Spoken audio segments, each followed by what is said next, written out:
Hey, this is Nasty with Diamond Rexx, and you're listening to Brutally Delicious Podcast.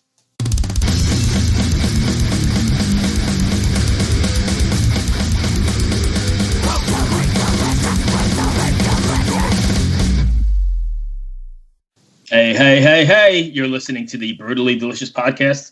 I am Bruce. And this is Riina from the band Sentium that you will never ever get rid of. Not the band, but me in the podcast. We'll never get rid of your band either. They kick ass. My name is Kris. Are you going to introduce? Yeah, I'm going to Yeah. No, I'll introduce myself. I don't need to. I'm the man that needs no introduction.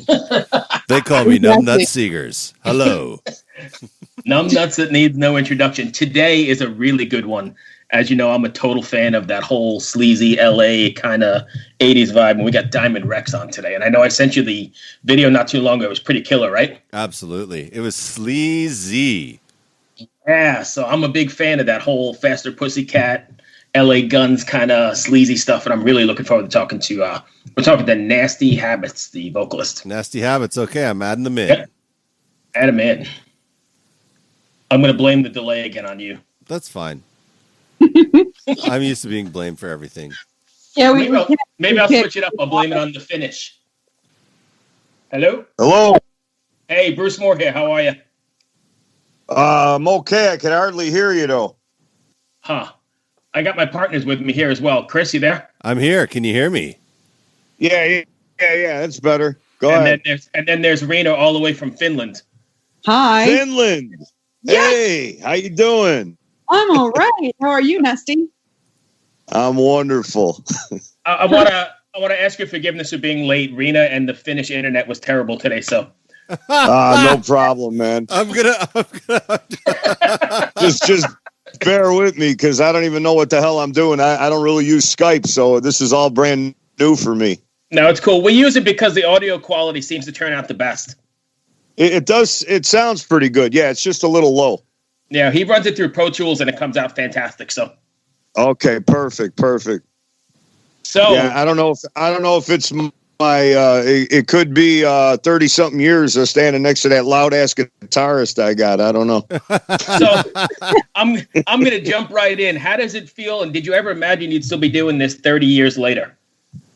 You know, man, I didn't think I'd be doing it 5 years later from when we started. I mean, we were all on the highway to hell, and I don't know how we're still going, but you know, we're here. So what the hell? So I think myself more than my partners here. I grew up on this kind of, I guess, sleazy sort of glammy sort of metal, and absolutely love it. Been a fan forever, so this is kind of cool. How do you think the market for this? You think it's still kind of there, or is it more moved on? You know, it's really hard to say. What I'm noticing just from the internet and stuff, it seems like Colombia and different areas, different like kind of parts of the world, it seems to be like really strong. You know, I click on certain friends through the Facebook and stuff, and it's almost like I jumped into a time warp. You know. I'm seeing all these glammed out girls look like they're still in the 80s and stuff, and some of the dudes got their hair all rocked out. Yes. But I don't know. Time will tell. I honestly think it's no matter what you do as far as the whole glam scene and this and that, it bottoms down to one thing, and that's the music. You know, so if enough bands start coming out with some decent music, then it might just catch on again. Who knows? I know. Nobody would want to see me with my spandex on 30 years later, but I spent a lot of time in LA, on the Strip in the late 80s, early 90s, and that's totally my scene. Loved it. There you go. Please, Bruce, do not speak for me. You don't know about my preferences. So. Oh, yeah, you may want to see me in spandex. How you doing, Riina? I'm really, really up for some spandex. Get those pics coming, boys. Oh, man. You make me feel like I want to go out and dig out my I think I had a pair of size 1 red spandex years ago. Yes. I was wearing. Hey, can I ask? We're friends here, right? I can ask you anything. Yeah, go ahead, man. Go. Did you ever stick the old cucumber or sausage down there? played live? You know what?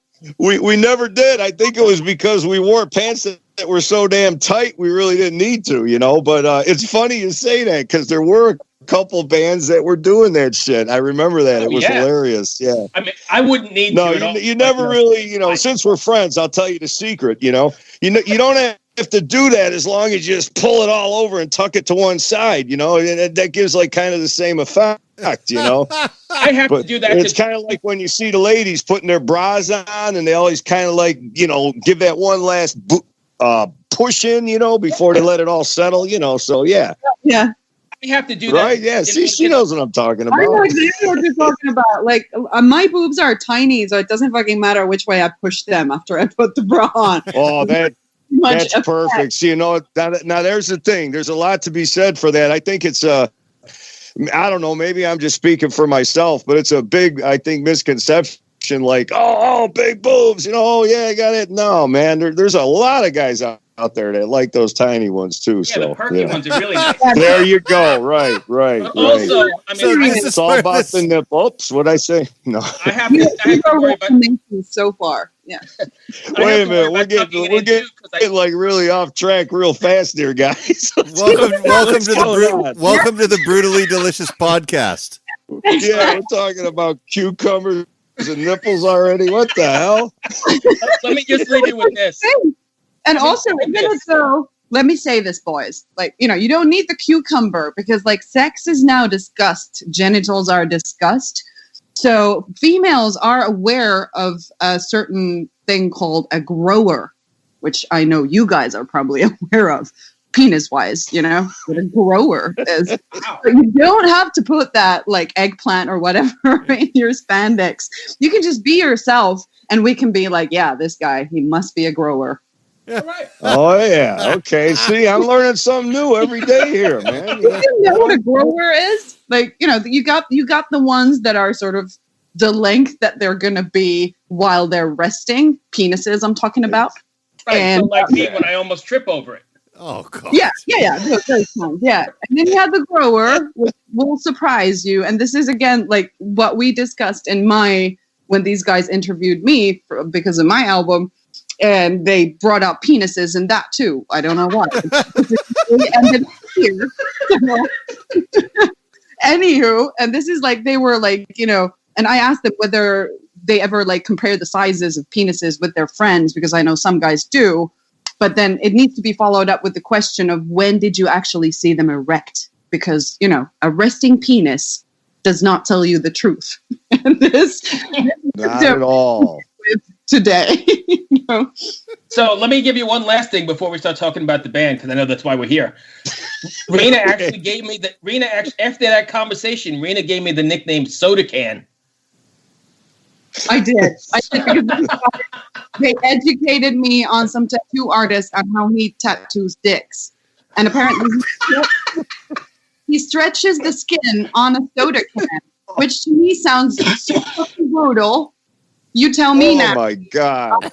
Is your like, penis skin enough to be stretched over a soda can? Because like to me that sounds painful. I was gonna say this is starting to hurt, man. Holy. Are you regretting that you came on the show? Think about. Are you regretting that you decided to come on now? Oh hell no! It's just like, you know what? This is actually kind of par for the course. You start talking about Diamond Rexx. Next thing you know, you're on nipples and penises and everything else. I don't know. You're really bringing me back to the 80s. That's when I was born. Roots. Yeah, Riina's like, that's when I was born. Yeah. So, let's talk about the band for a second. What's it like trying to promote and record and do all that stuff in the current state of affairs that we're in? Well, I don't know, man. There's so many people that are just complaining about everything and this and that. And, I don't know. We've had a great summer here. The weather's been beautiful. It's given me an opportunity to get on my motorcycle and just ride everywhere. I've had the time off to really take care of everything I need to do as far as interviews and working on the album design, and we actually had it all recorded right before this whole wave of the pandemic hit. So that was good that was all done. So everything else was just like really getting the manufacturing and the album cover design, the layout and all that shit done. And we did take a while off from rehearsing, which we're really big on rehearsing. We're the kind of band that just loves to play all the time. It don't matter if it's rehearsal or whatever. But yeah, we're always once a week we're in there, and that kind of sucked because we had to get away from it for a couple months. But finally, we just said, "Hey, man, screw this," and we just started getting together again. And actually, we just set up a record release show for October 10th. It's about a week or so, 2 weeks out or something like that. Mm-hmm. Saturday night, October 10th, and that will be available for live stream too. If you go to our Facebook page, all the details on live streaming that, because they are having limited seating there because of this pandemic. But oh hell yeah! you just got to go with what you go with, Hell yeah! When did you say it was? Because I'm in for that for sure. October 10th, and we should have details up on that on our Facebook page. Possibly the Pavement Entertainment music page, our website, diamondrexx.com. So there should be the link to what to go to for the live stream of that show. We're doing it with a couple bands, one friends of ours, Straddle and Rosie, and Ditchwater will also be on the bill that night. We talked to Ditchwater a couple weeks ago. Yeah, we did. Yeah. So it's kind of like a few of the guys from Pavement. They're kind of keen at the Mob Rules show. So you just got to do what you could do, man. You just got to keep having fun. You got to keep living your life. You got to be safe, not stupid. But I don't know, man. You just got to make the best of it, and that's what we've been doing, man. We've just been making the best of it. Like, for a minute we talked about holding off on the release. We said, man, it's been so many years since we released a full-length album. We got to get this shit out, So I don't know. Yeah, life moves forward, It does. Is this going to be your first streaming show?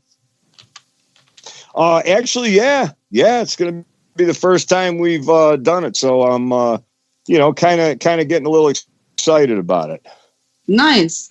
Have you been watching any stream shows? Yes, I have. And you know what?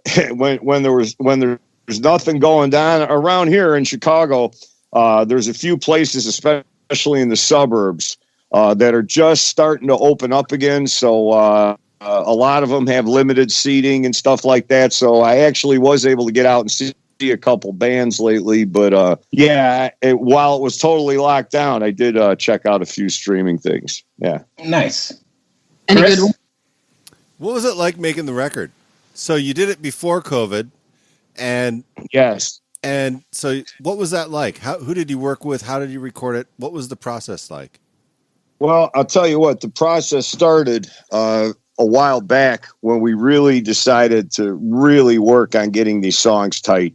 We took almost a solid year of fine-tuning the stuff we had and really getting it the way we wanted it, making little minor adjustments to different songs, this and that. And it started out, we were going to do a demo, and we're trying to pick 4 songs for a freaking demo, and we just had too much material. And then SS, my guitar player's coming in there every night. Hey, man, check this out, throwing new ones at us, and they were kick-ass, And all of a sudden, it just kept growing, and we were like, man, we got to do a full-length thing. And we went with a guy that we had done some recording with a while back. His name is Chuck Masek, Electroworks Studios out in the burbs just outside the city here. And the guy is great, man. He's fantastic. The best thing about Chuck is he just captures your sound. And when we went in there, our whole attitude was like, we just want this to sound like a live album. We just want it to sound live, man. We want the energy there because we're a live band. I mean, what you see is what you get. We don't do a bunch of overdubs and shit like that in the studio. It's just like, bam, one take. What's next? Yeah. So and I think Chuck, he just nailed it, man. He really, I just felt so good about it. He just really captured the energy of it, So, it worked out really well. We're really happy with it. I think there's something to be said for that one and done, get it take kind of thing, because I think it makes it more raw, more organic, and more immediate. Right, exactly. I love that. Yeah, and like I said, and I think on our end as a band, we busted our ass literally getting this shit ready. We made sure that we just beat this stuff to death before we got in there. So it was like, just bam, just do it. So by the time we went in there to record, we were like ready to explode. That's awesome. Yeah, getting back to those growers. Jesus. Jesus. Yay, growers. That would be an amazing name for like, I don't know, like a American football team or something. Yeah. Give me a D, give me an R. Okay.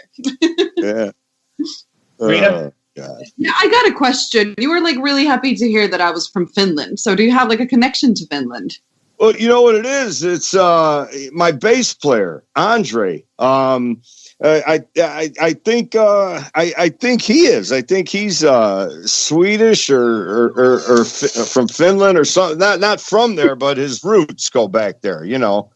Okay. And I know he visits out there. He tries to go out there, and he has a little lady out there that he visits. So when you said that, I just got excited. I just a couple years ago, I actually took a trip out to Latvia. So it's nice to kind of travel around and see things, and stuff. So definitely another thing COVID stole from us.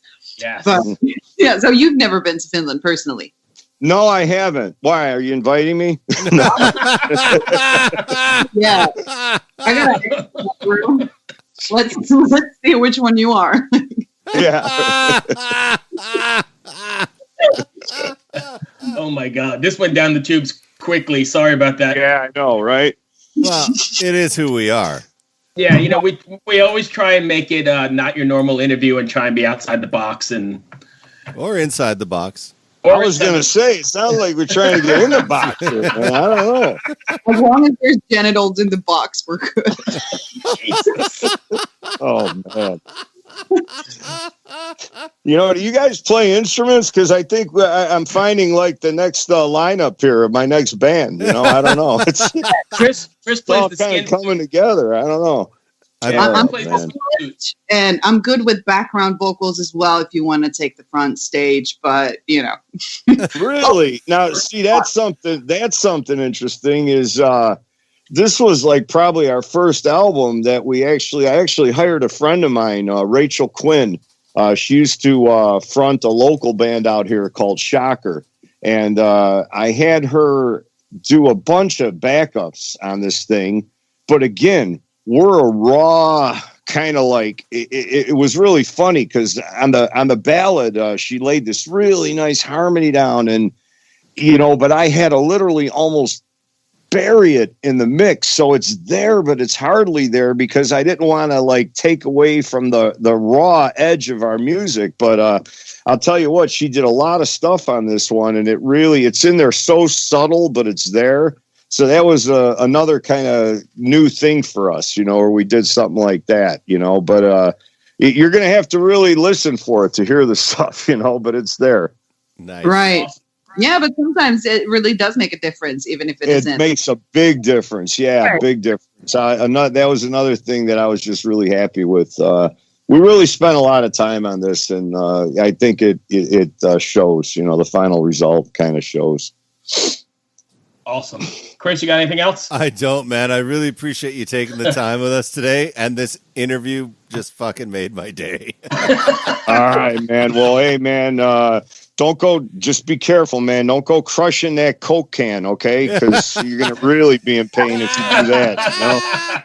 Try getting tattooed on a crushed Coke can. Yeah. Oh man, That would be yeah. cool. But yeah, I just encourage people to check it out, man. We're on Spotify, iTunes. It's pretty much all over. It's out there. If you could find a record store still, it's out there in record stores. If there's any of them left, But you could get it pretty much anywhere.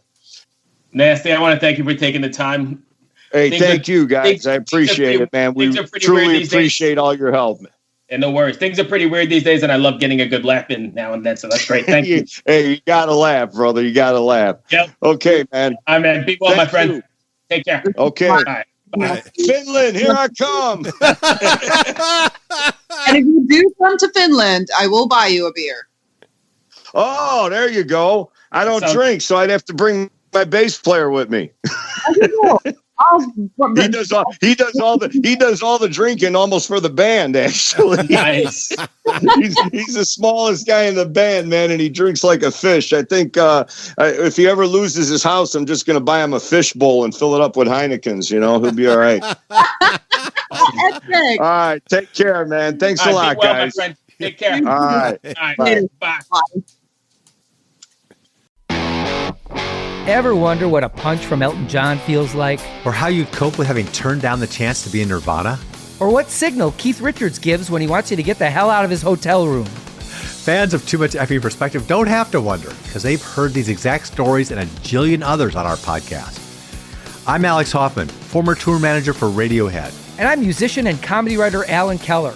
On the TMEP show, we get guests like Nancy Wilson from Heart, Jeremiah Freites from the Lumineers, and Modern Family's Julie Bowen to tell us things they may have only shared with their therapist, clergy, or a TMZ stringer. So join us on Too Much Effing Perspective. That's EFFING Perspective. The only podcast you crank up to 11.